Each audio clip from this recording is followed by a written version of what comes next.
साथियों नमस्कार। पाणिनि शिक्षण संस्थान में आप सभी का स्वागत है। आज की इस क्लास में हम पाश्चात्य दर्शन प्रारंभ करेंगे और आज हम देखेंगे पाश्चात्य दर्शन का पहला टॉपिक प्लेटो का सद्गुण। तो प्लेटो के सद्गुण को जानने से पहले हमें सुकरात को जानना होगा। सुकरात 5वीं और 4वीं शताब्दी ईस्वी पूर्व में यूनान के एथेंस के दार्शनिक थे। सुकरात के समय समाज में अराजकता फैली थी तथा समाज में दुर्गुण व्याप्त था। दुर्गुणी दुराचारी लोग भरे पड़े थे। सुकरात समाज को सद्गुणी बनाना चाहते थे, सदाचारी बनाना चाहते थे। इसके लिए वे चाहते थे कि व्यक्ति के भीतर सद्गुण आ जाए। सुकरात ने पाया कि समाज में जो दुर्गुण व्याप्त है उसके कारण सोफिस्ट हैं। अब ये सोफिस्ट कौन है? तो सुकरात ने जब अपने विचार दिए तो उससे पहले समाज में जिनको विचारशील माना जाता था, जिनको विद्वान माना जाता था, जिनकी बातों को राज्य और समाज के लोग मानते थे, वे सोफिस्ट थे। सोफिस्ट सोफिया शब्द से बना है जिसका अर्थ होता है ज्ञान। आप जान ही रहे हैं फिलॉसफी शब्द में भी सोफिया है। तो सोफिया का अर्थ होता है ज्ञान और सोफिस्ट का अर्थ होता है ज्ञानवान। तो सोफिस्ट अपने आप को ज्ञानवान कहते थे कि उनको सत्य का ज्ञान है।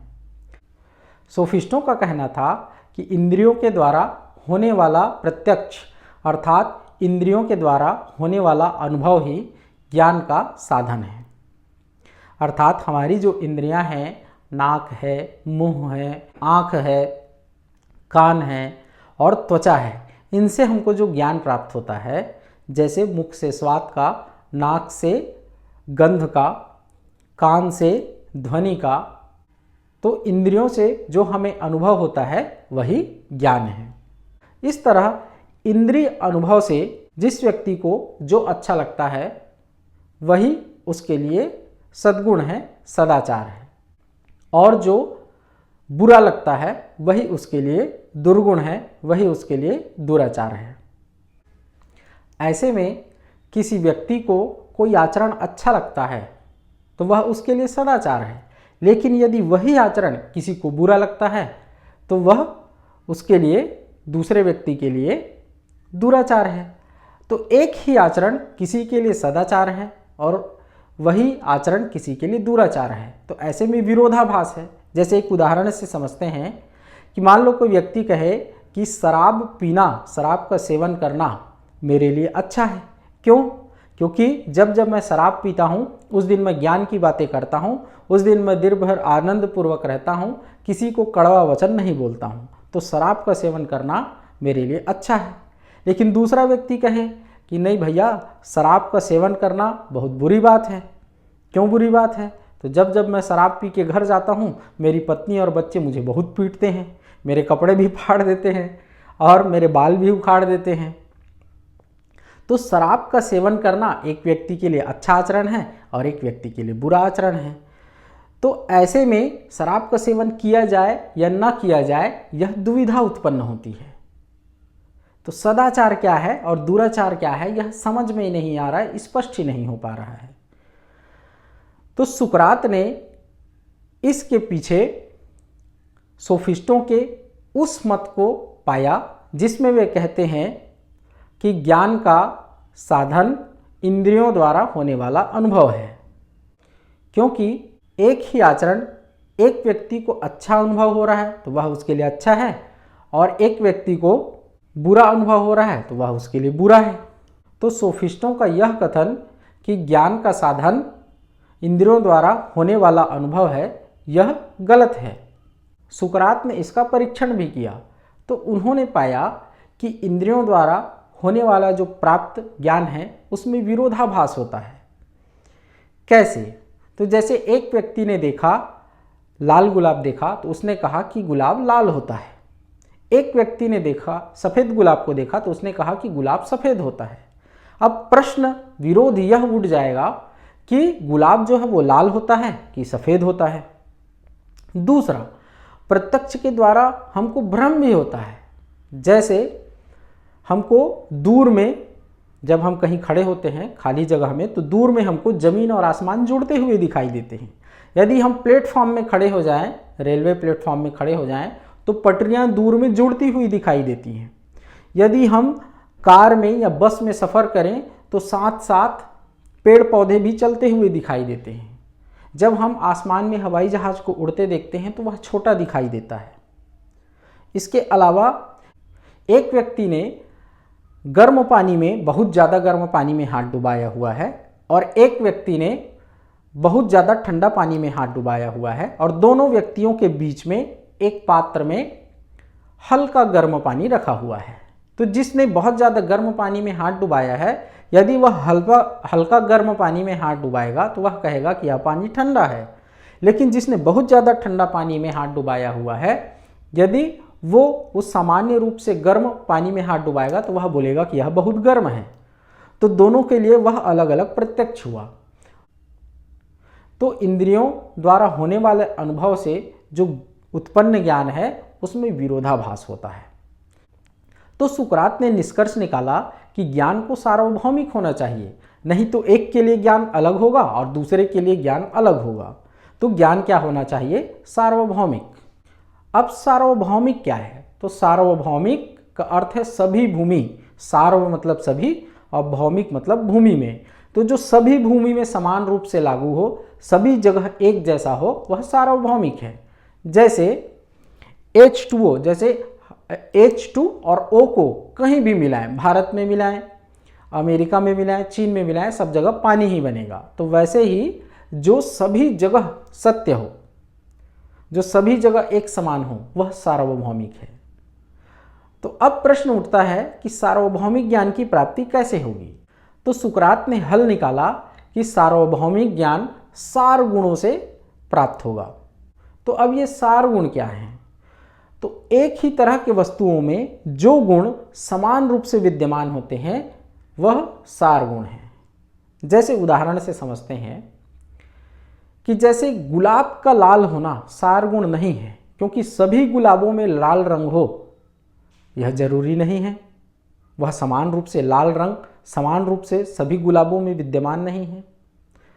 गुलाब की लंबाई, उसकी चौड़ाई ये सार गुण नहीं है, क्योंकि सभी गुलाब में एक जैसी लंबाई, एक जैसी चौड़ाई हो यह जरूरी नहीं है। तो सभी गुलाबों में जो गुण समान रूप से विद्यमान होगा वह क्या है? सार गुण है। आपको समझ में आ गया होगा कि सार गुण क्या है?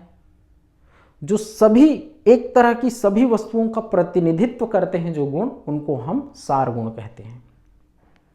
इन सार गुणों को सुकरात ने आइडिया कहा है। इस आइडिया के लिए हिंदी में शब्द है, हिंदी दर्शन में प्रत्यय। ये हिंदी व्याकरण का प्रत्यय नहीं है।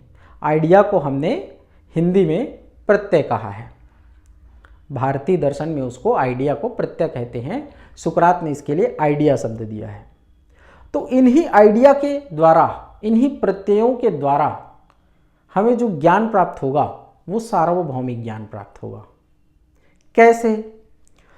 तो यदि हम गुलाब के सार गुण को जान लें, उसके प्रत्ययों को जान लें, सार गुण अर्थात प्रत्यय, आइडिया को जान लें, और उसके बाद कोई ऐसी घटना घटे कि इस दुनिया से सारे गुलाब मिट जाएं, लेकिन हम जान रहे हैं कि गुलाब का सार गुण क्या है, उसका प्रत्यय क्या है। अब हमारा मान लो बच्चा हुआ, बच्चे ने देखा नहीं क्योंकि दुनिया में गुलाब नहीं है, समाप्त हो चुके हैं, लेकिन कहीं किसी कारण से गुलाब खिल गया और उसने देख लिया तो जान जाएगा कि ये गुलाब है। क्यों? क्योंकि वो उसके सार गुण को जानता है, हमने उसके सार गुण को उसको बताया है। तो इस तरह से सार गुण जो हैं वो भौतिक नहीं होते हैं, वो विचार के समान होते हैं। उसको हम इंद्रियों से अनुभव नहीं कर सकते, उसको वो विचार के समान है तो हम उसको बुद्धि से जान सकते हैं।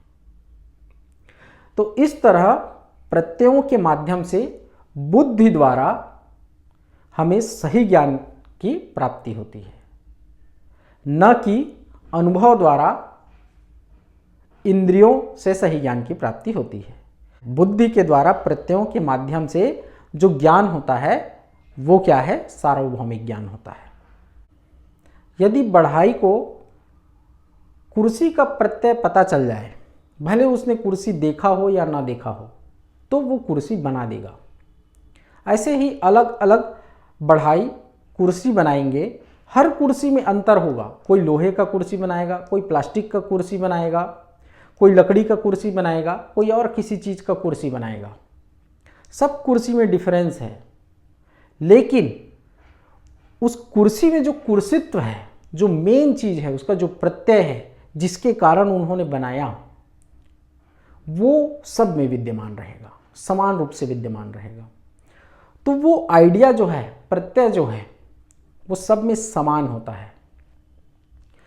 तो यही ज्ञान, प्रत्ययों का जो ज्ञान है, वही सार्वभौमिक ज्ञान होता है।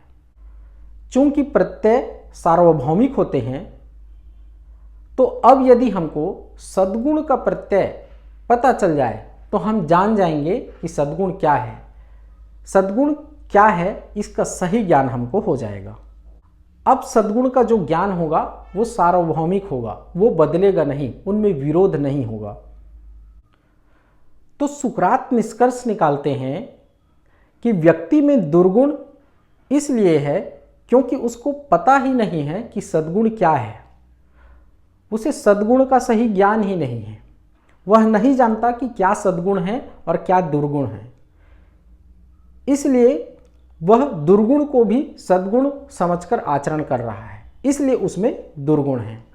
यदि उसे पता चल जाए कि सद्गुण क्या है, सद्गुण का सही ज्ञान हो जाए, तो उसमें दुर्गुण नहीं रहेगा। तो इसलिए सुकरात कहते हैं कि सद्गुण ज्ञान है। अर्थात यदि व्यक्ति को ज्ञान हो जाए कि सद्गुण क्या है, तो उसमें सद्गुण आ जाएंगे, उसका आचरण सद्गुणी हो जाएगा। इस तरह सुकरात ने निष्कर्ष निकाला कि सार्वभौमिक ज्ञान ही सही ज्ञान है और सार्वभौमिक ज्ञान की प्राप्ति प्रत्ययों के माध्यम से बुद्धि द्वारा होती है, इंद्रियों द्वारा नहीं। इस तरह सद्गुण का यदि सही ज्ञान हो जाए तो व्यक्ति सद्गुणी हो जाता है। तो अब प्रश्न उठता है, हम इन प्रत्ययों को जानेंगे कैसे? कैसे पहुंचेंगे प्रत्यय तक? फिर उन प्रत्ययों से ज्ञान का निर्माण होगा, लेकिन प्रत्यय तक पहुंचेंगे कैसे? तो इसके लिए सुकरात ने द्वंद्वात्मक विधि बताया। द्वंद्वात्मक विधि क्या है कि दो व्यक्ति बैठ गए, जैसे मान लो दो व्यक्ति बैठे हैं। एक ने पूछा कि मनुष्य क्या है, तो दूसरे ने बताया कि मनुष्य वह है जिसके दो पैर होते हैं, दो हाथ होते हैं, दो आँख होते हैं, एक नाक होता है और दो कान होते हैं। तो जिसने प्रश्न पूछा था वह बोलेगा कि ये मनुष्य नहीं है, यह मनुष्य का एक गुण हो सकता है, यह मनुष्य नहीं है, क्योंकि ऐसी जो विशेषता, जो गुण आप बता रहे हैं, ये तो चिंपांजी में भी पाया जाता है। तो फिर सामने वाला, तो ये जो असत्य था कि मनुष्य कौन है जिसके दो पैर होते हैं, दो हाथ होते हैं, आँख होता है, कान होता है, ये असत्य छट गया। फिर वो बोलेगा कि मनुष्य वह है जिसमें चेतना पाई जाती है। तो फिर जिसने प्रश्न किया था, पक्ष एक वाला, वो कहेगा कि चेतना तो जानवरों में भी पाई जाती है, भले उनकी चेतना थोड़ी कम रहती है, लेकिन पाई तो उनमें भी जाती है। तो ये असत्य भी हट गया कि चेतना वाला मनुष्य है। फिर कहेगा कि जिसमें भावना पाई जाती है वह मनुष्य है। फिर जिसने प्रश्न किया था वो कहेगा कि हल्की फुल्की भावना तो जानवरों में भी पाई जाती है। तो ये असत्य भी हट गया कि भावना, चेतना, दो पैर, दो हाथ, आँख, कान, नाक वाला जो होता है वो मनुष्य है।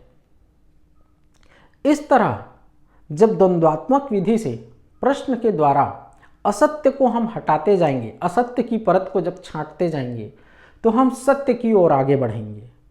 और जब लगेगा कि हाँ, हम सत्य के लगभग करीब हैं, पूरी तरह सत्य को तो नहीं पाया जा सकता, अभी देखते हैं, आगे मैं बताऊंगा। तो जब हम सत्य के बहुत करीब पहुंच जाते हैं तो उसे ही प्रत्यय समझना है।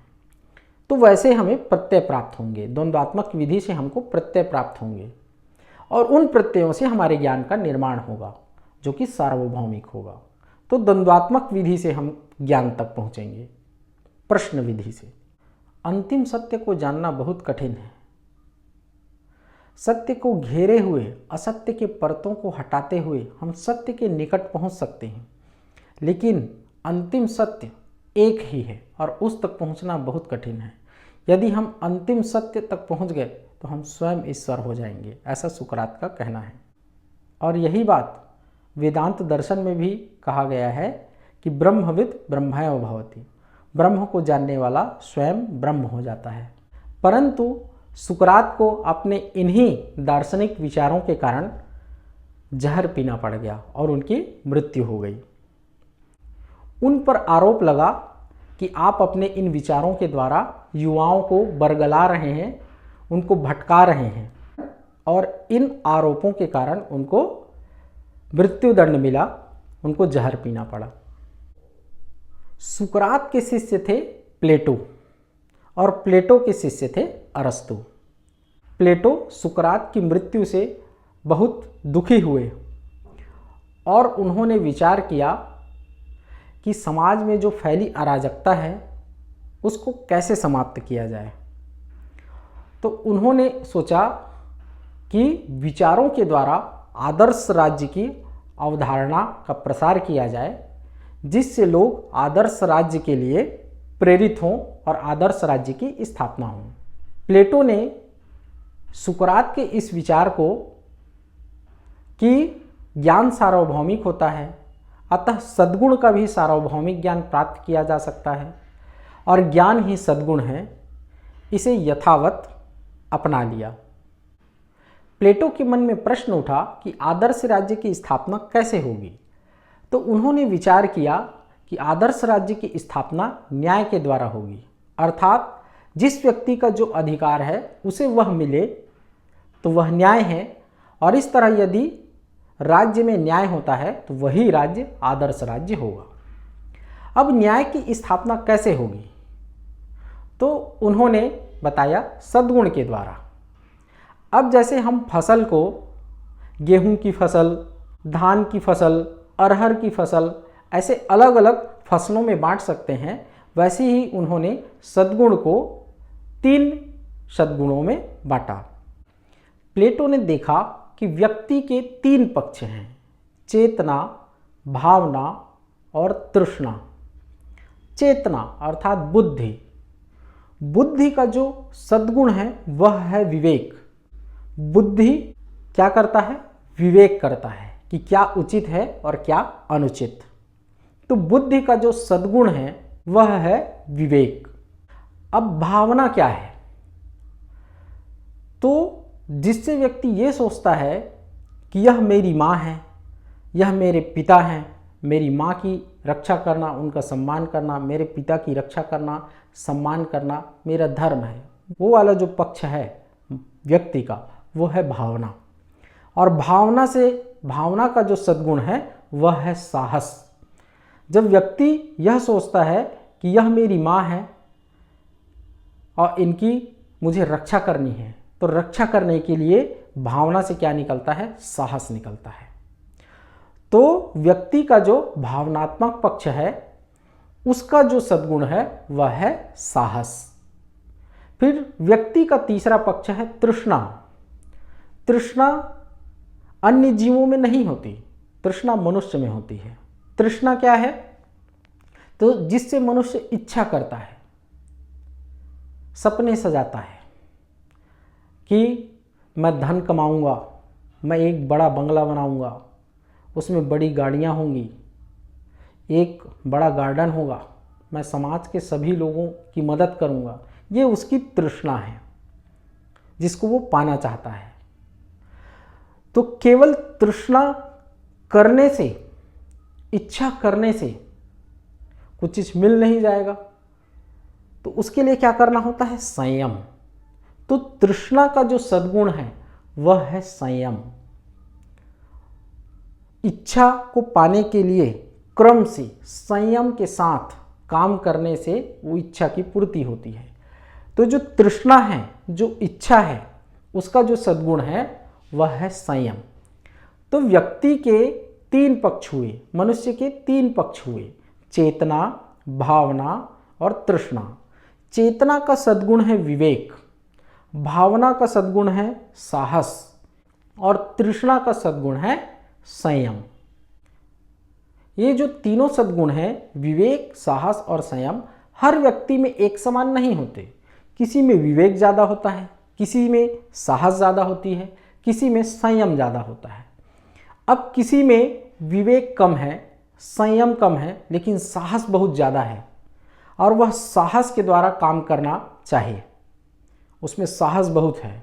तो कभी शेर दिखा तो भागने के बजाय ये करने लगे कि शेर से लड़ता हूँ, तो मारा ही जाएगा, क्योंकि शेर की ताकत के सामने मनुष्य की ताकत है ही नहीं। साहस से वो लड़ा तो मारा जाएगा। ऐसे ही यदि व्यक्ति में विवेक कम है, साहस कम है, लेकिन संयम बहुत ज़्यादा है और वह सोचता है कि संयम से मैं अपनी इच्छा की पूर्ति कर लूँगा, तो वह नहीं कर पाएगा जब तक वह काम करने का साहस नहीं करेगा, उसमें उचित अनुचित का फर्क नहीं समझेगा कि कौन सा काम करना है, कौन सा काम नहीं करना है। तो केवल संयम से वह अपनी इच्छाओं की पूर्ति नहीं कर सकता। अब किसी व्यक्ति में विवेक ज़्यादा है, साहस कम है, संयम कम है और वह सोचता है कि केवल विवेक से मैं युद्ध जीत लूँगा। तो युद्ध जीत सकता है क्या? नहीं। जब तक उसमें साहस नहीं आएगा, उसमें लड़ने का साहस नहीं होगा, तब तक केवल विवेक से युद्ध नहीं जीता जा सकता। तो इस तरह इन तीनों ही गुणों में संतुलन का होना आवश्यक है। यदि ये तीनों ही गुण संतुलित रूप में होंगे, तभी मनुष्य हर काम को अच्छे से कर पाएगा। तब वह अपनी इच्छाओं की पूर्ति कर पाएगा, युद्धों को जीत पाएगा और अपना कल्याण कर पाएगा। तो इन तीनों में संतुलन जो है, इसी संतुलन को प्लेटो ने न्याय कहा है। विवेक, साहस और संयम में जो संतुलन है, इस संतुलन को प्लेटो ने न्याय कहा है और न्याय को ही उन्होंने सर्वोच्च सद्गुण बताया है। लेकिन ये संतुलन करेगा कौन? भावना करेगा यह संतुलन, या तृष्णा करेगा यह संतुलन, या विवेक करेगा यह संतुलन? तो ये संतुलन करेगा बुद्धि। बुद्धि में ही वह क्षमता है कि क्या उचित है और क्या अनुचित है, इसको बताना। तो भैया साहस को थोड़ा कम करो, ये कौन बताएगा? विवेक। संयम को थोड़ा बढ़ाओ या संयम को थोड़ा कम करो, ये कौन बताएगा? विवेक। तो इन तीनों ही गुणों में संतुलन कौन करेगा? विवेक करेगा। तो विवेक का काम है संतुलन करना और इसी संतुलन को उन्होंने न्याय कहा है। तो जब संतुलन हो जाएगा शरीर में, तो शरीर सुचारू रूप से चलेगा, शरीर का कल्याण होगा। तो प्लेटो ने बताया कि जैसे हमारा शरीर है, ऐसे ही ये राज्य जो है शरीर का ही बड़ा रूप है, क्योंकि व्यक्ति से ही राज्य बनता है, व्यक्ति का संगठन ही तो राज्य है, राज्य में व्यक्ति तो ही हैं। तो राज्य में भी तीन गुण हैं, विवेक, साहस और संयम। अर्थात राज्य में तीन तरह के लोग रहते हैं। किन्हीं व्यक्तियों में विवेक ज़्यादा है, किन्हीं में साहस ज़्यादा है और किन्हीं लोगों में संयम ज़्यादा है। अब जिनमें विवेक ज़्यादा है, उनको युद्ध का काम दे दिया जाए तो अच्छे से कर पाएंगे क्या? नहीं कर पाएंगे। अब जिनमें साहस ज़्यादा है लेकिन विवेक कम है, उनको ज्ञान का कार्य दे दिया जाए, पढ़ने पढ़ाने का काम दे दिया जाए तो अच्छे से कर पाएंगे क्या? नहीं। अब जिनमें संयम ज़्यादा है लेकिन साहस नहीं है, विवेक नहीं है, और उनको युद्ध में भेज दिया जाए तो युद्ध कर पाएंगे क्या? नहीं कर पाएंगे। तो जिसमें जो गुण ज़्यादा है उसको उसी तरह का काम मिलना चाहिए। तो जिनमें विवेक ज़्यादा है उनको पढ़ने पढ़ाने का, उचित अनुचित को बताने का काम मिलना चाहिए। जिनमें साहस ज़्यादा है उनको सेना का काम मिलना चाहिए, उनको योद्धा होना चाहिए। और जिनमें संयम ज़्यादा है उनको व्यापारी वर्ग होना चाहिए, उत्पादन का काम करना चाहिए उनको। तो जब जिसमें जो गुण ज़्यादा है उसी के अनुरूप जब वह काम करेगा तो वह अच्छे से काम कर पाएगा। तो इस तरह समाज में तीन वर्ग होंगे। जिनमें विवेक ज़्यादा है वो राजा होंगे, वो राज्य को चलाएंगे अपने विवेक से, कि राज्य में क्या करना उचित है और क्या नहीं करना उचित है। दूसरे वर्ग के लोग होंगे योद्धा, जिनमें साहस ज़्यादा है, वे अपने साहस से युद्ध लड़ेंगे और जीतेंगे। तीसरे वर्ग होंगे व्यापारी, जिनमें संयम ज़्यादा है, वे अपने संयम से सही चीज़ का अच्छा उत्पादन करेंगे। तो जो राजा है वो अपने विवेक से नियंत्रण करेगा, क्योंकि नियंत्रण का काम, संतुलन का काम राजा का है। राजा संतुलन करता है, राजा आदेश देता है कि ये करना है, ये नहीं करना है, उसका काम नियंत्रण का है केवल। वो थोड़ी उत्पादन करने जाता है या वो युद्ध लड़ने थोड़ी जाता है। युद्ध लड़ने तो सेना और सेनापति जाते हैं ना। तो राजा का काम क्या है? नियंत्रण का काम है। तो विवेकी व्यक्ति को राजा होना चाहिए। और विवेकी कौन है? तो प्लेटो का कहना है कि दार्शनिक जो है वो विवेकी होता है। तो इसीलिए राजा को दार्शनिक होना चाहिए, या जो दार्शनिक है उसी को राजा होना चाहिए। इस तरह जब राजा विवेकी होगा, दार्शनिक होगा, साहसी लोग योद्धा होंगे और संयमी लोग व्यापारी होंगे, और राजा के नियंत्रण में सारा राज्य संचालित होगा कि युद्ध कब करना है, कब नहीं करना है, उत्पादन कितना करना है, कितना नहीं करना है, तो राज्य में न्याय की स्थापना होगी। सभी को अपने गुण के अनुरूप, अपने स्वभाव के अनुरूप काम मिलेगा, तो राज्य में सबका कल्याण होगा। यही प्लेटो के आदर्श राज्य का सिद्धांत है। इस तरह प्लेटो ने 4 सद्गुण बताए। एक विवेक, दूसरा साहस, तीसरा संयम और चौथा सर्वोच्च सद्गुण न्याय। तो प्लेटो ने 4 सद्गुण बताए, जिसमें न्याय को उन्होंने सर्वोच्च सद्गुण कहा। यह उनके आदर्श राज्य की अवधारणा में मिलता है। प्लेटो के इन सद्गुणों की, अर्थात आदर्श राज्य की जो अवधारणा है, उसे हम गीता में भी देखते हैं। गीता में श्री कृष्ण ने कहा है, चातुर्वर्णम मया सृष्टम गुण कर्म विभागशः। मेरे द्वारा 4 वर्ण गुण और कर्म के आधार पर बनाए गए हैं। कौन कौन से? तो ब्राह्मण, क्षत्रिय, वैश्य, शूद्र। तो अब ये गुण क्या हैं? तो 3 तरह के गुण भारतीय दर्शन में माने गए हैं, सत्वगुण, रजोगुण और तमोगुण। जैसे 3 गुण प्लेटो ने माने हैं, विवेक, साहस, संयम, वैसे ही 3 गुण माने गए हैं भारतीय दर्शन में, सत्वगुण, रजोगुण और तमोगुण। सत्वगुण की तुलना विवेक से कर सकते हैं। रजोगुण मतलब राजा वाला जो गुण है, उसकी तुलना हम साहस से कर सकते हैं। और जो तमोगुण है, उसकी तुलना हम संयम से कर सकते हैं। इन्हीं गुणों के अलग अलग मिश्रण और कौन सा गुण ज़्यादा है, इस आधार पर 4 वर्ण हैं, ब्राह्मण, क्षत्रिय, वैश्य और शूद्र। तो ब्राह्मण कौन है? जिसमें सत्वगुण की प्रधानता है, जो उचित अनुचित का जिसमें ज्ञान है, जो अध्ययन करता है, अध्यापन करता है। क्षत्रिय कौन है? जिसमें रजोगुण की प्रधानता है, जिसमें शूरवीरता है, स्वामित्व है। वैश्य कौन है?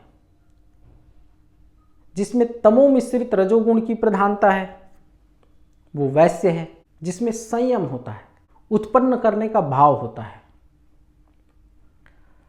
और शूद्र कौन है? जिसमें तमोगुण की प्रधानता है, जो सेवा देते हैं, जैसे बढ़ाई, जैसे लोहार।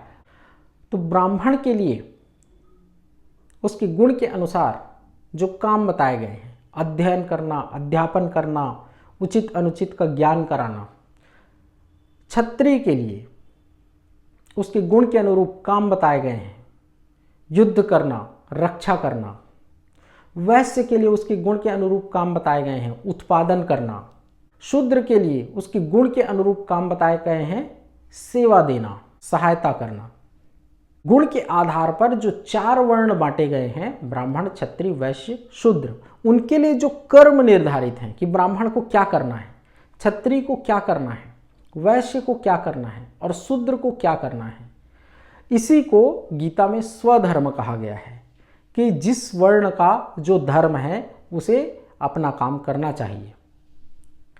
इससे समाज में न्याय स्थापित होता है। यदि जिस व्यक्ति का जिस तरह का गुण है, स्वभाव है, उसके अनुरूप उसे काम करना चाहिए, स्वधर्म के अनुरूप, तभी समाज में न्याय की स्थापना होती है। ये बात गीता में है, स्वधर्म की बात।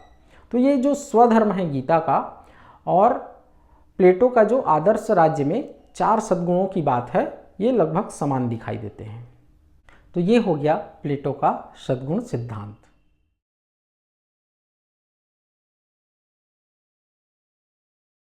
तो चलिए आज के क्लास में इतना ही।